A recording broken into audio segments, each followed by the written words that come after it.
Bismillahirrahmanirrahim. Assalamualaikum warahmatullahi wabarakatuh.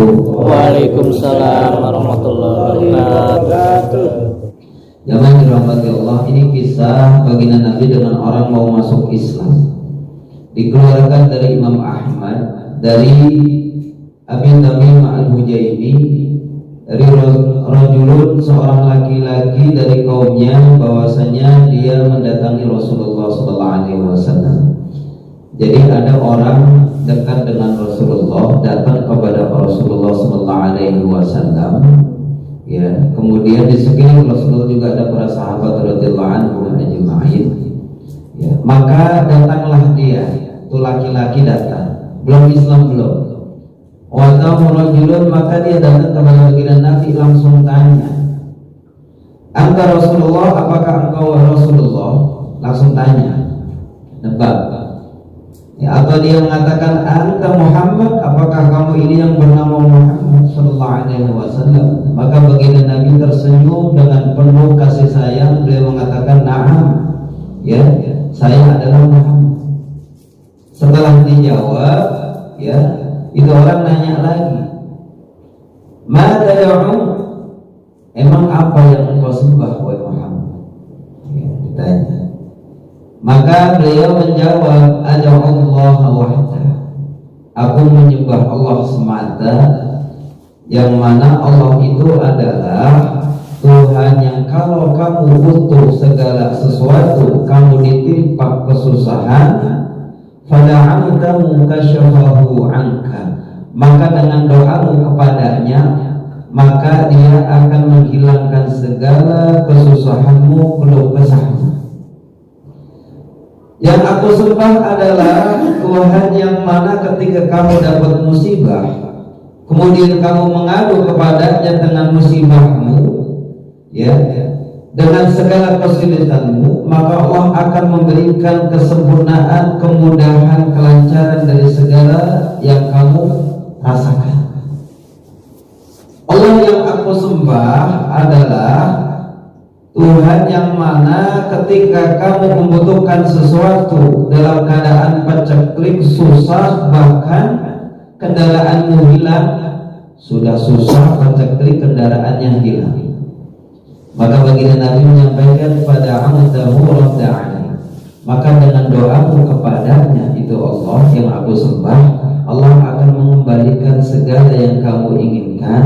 Allah akan menumbuhkan segala macam, ya, kebaikan-kebaikan kepadamu, dan Allah akan kembalikan daripada kendaraanmu yang hilang.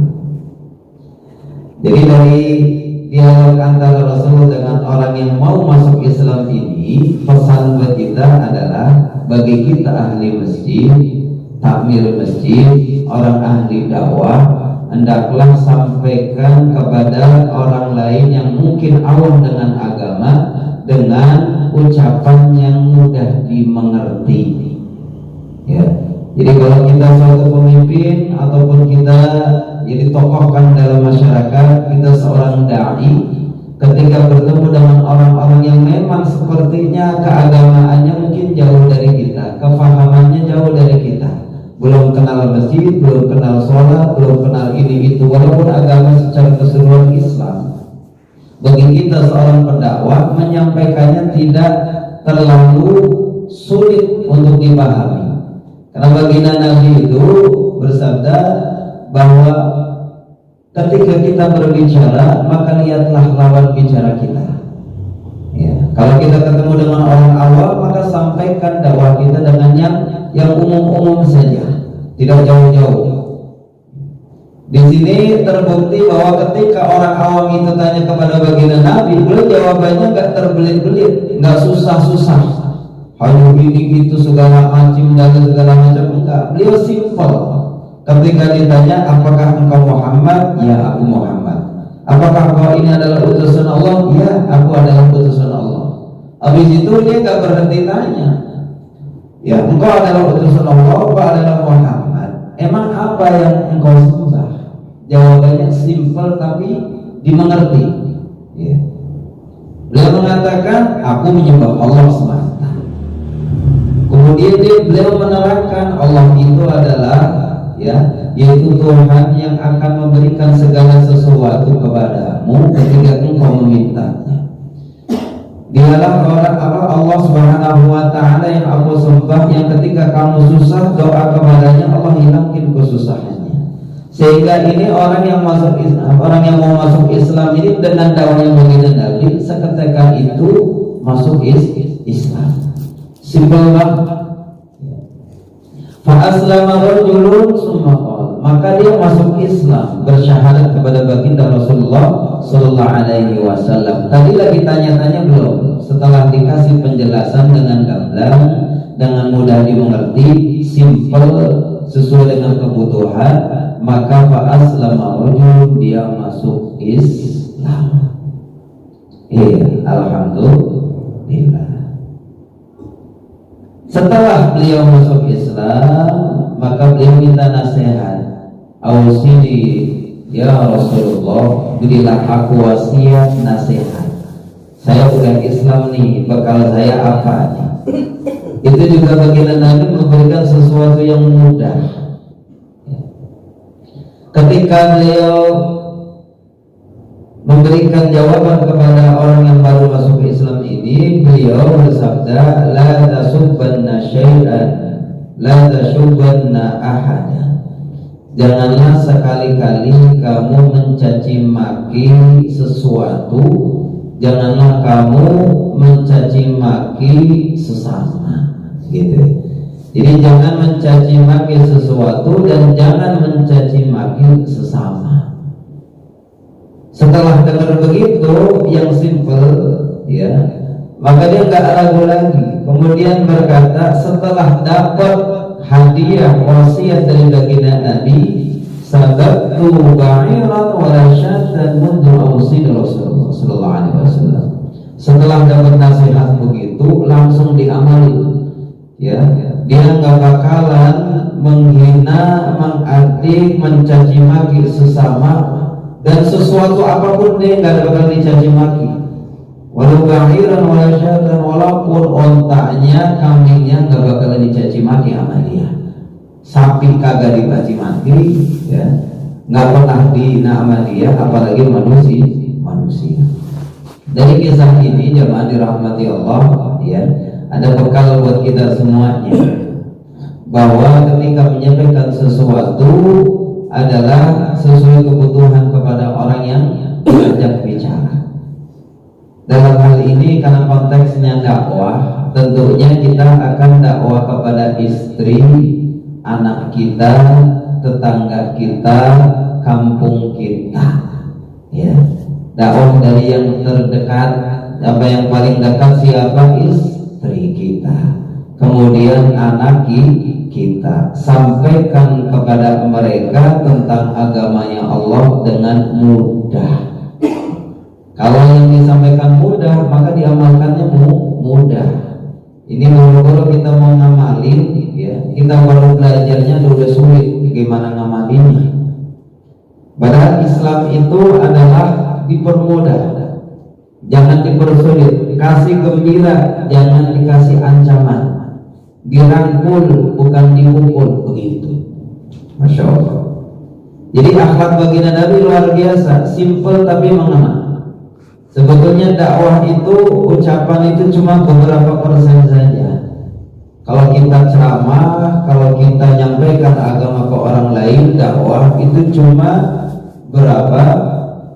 Cuma 10% saja. Ya, yang selebihnya itu adalah di malam harinya. Jadi baginda Nabi itu kalau nyuruh dakwah, menyampaikan orang lain itu bukan hanya bicara, tetapi malam harinya beliau bangun, didoain yang siang harinya didakwahi, malam harinya menangis kepada Allah. Sebagaimana Sayyidina Umar kalau sudah dakwah siang hari orang luar biasa, malam harinya udah kayak bayi nangis minta sama Allah, ya Allah, si fulan, si fulana, bagaimana dia dapat hidayah. Kita ini mohon maaf, ya, kita ini sibuk ngurusin yang lain, kemudian kita tidak sibuk urusan keluarga kita tentang daripada agama keluarga kita. Bahkan kita ini lebih condong ucapan yang banyak ketimbang doa yang banyak. Kalau istilahnya mah kita ngomongnya banyak, doanya kurang. Keinginan besar bagaimana anak seperti ini, bagaimana istri menjadi taat, bagaimana orang itu bisa takzim sama dia dengan dakwahnya, tetapi malam harinya dia kurang untuk bangun tahajud mendoakan orang itu.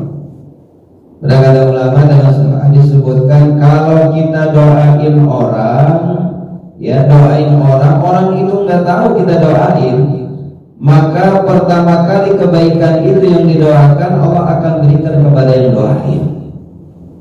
Jadi kita doain orang, ibadah yang mantap itu adalah doain orang kebaikan, dan orang yang didoain itu nggak tahu kalau kita doain.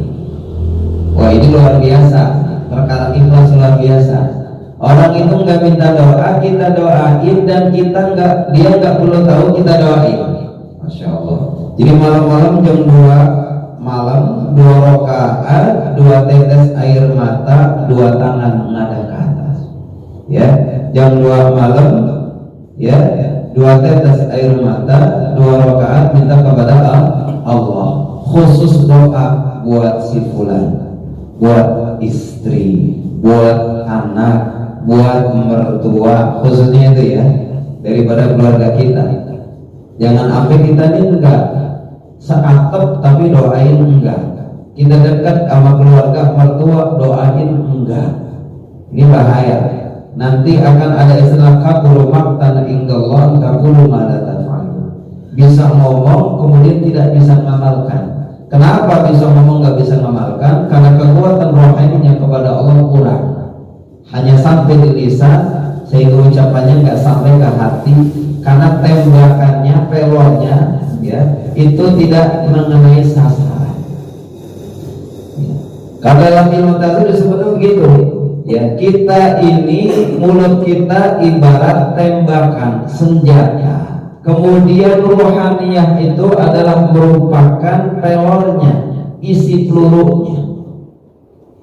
Walaupun senjatanya besar, tetapi nggak ada isinya, itu suaranya doang gede, nggak mengenai sasaran. Tetapi walaupun senjatanya kecil, tetapi ada isinya, itu gajah yang besar bisa mati. Begitu istilahnya. Ucapan ini jangan dirahmati Allah, harus sesuai dengan daripada hati kita. Ada riyadhahnya, ada amalannya, ada hubungannya dengan Allah, maka setiap ucapan-ucapan kita akan mengenai sasaran kepada lawan bicara kita. Nah, baginda Nabi itu ngomong sedikit aja orang udah meleleh. Karena bukan beliau sekedar ngomong, memang akhlaknya terpuji, ucapannya juga terpuji, malam harinya udah sebagaimana hamba, makannya seperti hamba, di bawah, masya Allah, ya, hidupnya seperti hamba. Itu baginda Rasulullah SAW, sehingga ucapannya simpel sedikit orang udah mau masuk